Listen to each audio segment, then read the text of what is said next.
இது கேணி சார். இது கேணிக்குள்ளே வந்து தண்ணி வரும். இந்த தொட்டி நம்பி இந்த தொட்டிக்கு வரும். இந்த தொட்டிலேருந்து இப்படியே போகும். இதில் தான் காட்டுக்குள்ளே போய் பாயும். இந்த பக்கமாக அப்படியே போகும்.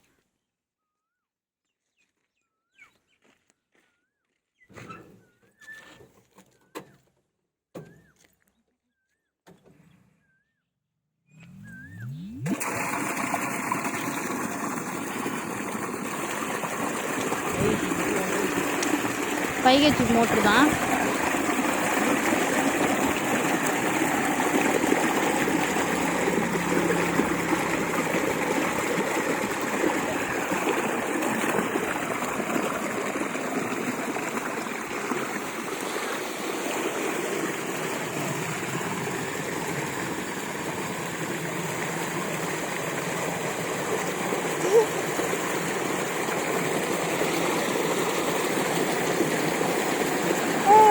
மாட்டுக்கு இங்கே தான் தண்ணியெல்லாம் காமிப்போம்.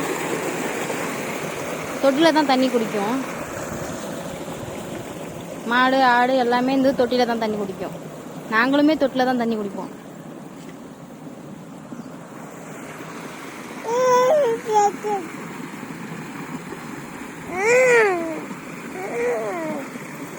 இப்படி தான் கொல்லைக்கு பாய்ச்சுவோம். இப்படி வாய்க்காலில் தான் தண்ணி ஓடும்.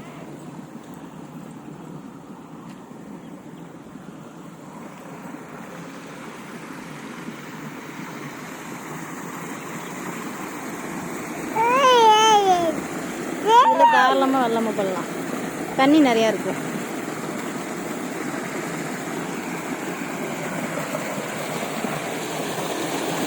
இது கம்பர்சர். 2 போர் தண்ணியும் கேணிக்குள்ளே ஊற்றும். கம்பர்சர் போட்டோம்னா 2 போர் தண்ணியை கொண்டு வந்து கேணிக்குள்ளே ஊற்றும். கேணிக்குள்ளேருந்து நாங்கள் 5 kg மோட்ரு போட்டு எடுத்துக்கிட்டு இருக்கோம். நீர்மொழி மோட்ரு போட்டிருக்கோம்.